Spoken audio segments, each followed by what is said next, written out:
के तुर्कमान गेट पथराव मामले में पुलिस का एक्शन तेज हो गया है।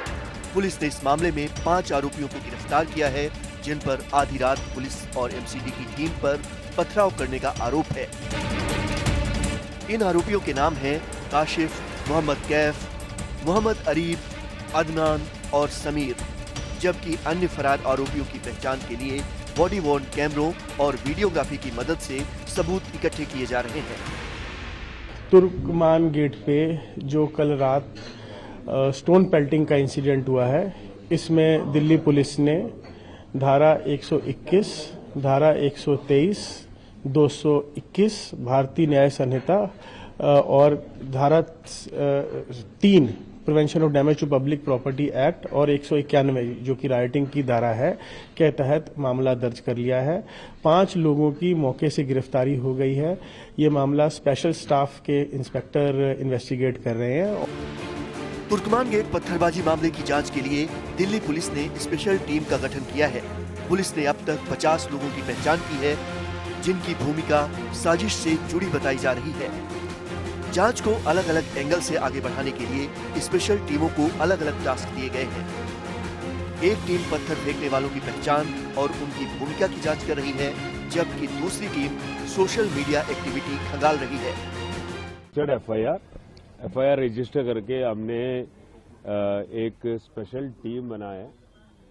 हमारा जो ऑपरेशंस की जो यूनिट है सेंट्रल दिल्ली के, उसमें ये एफआईआर हमने ट्रांसफर किया है और स्पेशल स्टाफ के इंस्पेक्टर को स्पेशल इन्वेस्टिगेटर हमने नोटिफाई किया है and he will be supported by 4 सब इंस्पेक्टर्स एंड टीम, और इनको अलग अलग टास्किंग भी हमने किया है। एज ऑफ नाउ इस केस की इन्वेस्टिगेशन में ये टीम ने 5 लोगों को गिरफ्तार किया है।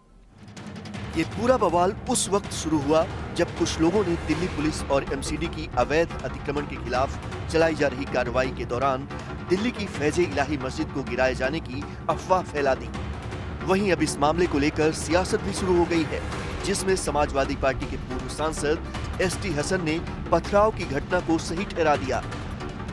उन्होंने कहा कि मस्जिद गिराए जाने की अफवाह के बाद लोगों की प्रतिक्रिया स्वाभाविक थी। हिंदुस्तान के लोग अफवाहों पर ज्यादा बिलीव करते हैं। अफवाह ये उड़ गई कि मस्जिद को गिराया जा रहा है, तो एक्शन का रिएक्शन तो होना ही था। दूसरी तरफ कांग्रेस और समाजवादी पार्टी ने दिल्ली तुर्कमान गेट इलाके में मस्जिद के पास से अतिक्रमण हटाने की कार्रवाई पर ही सवाल उठा दिए हैं।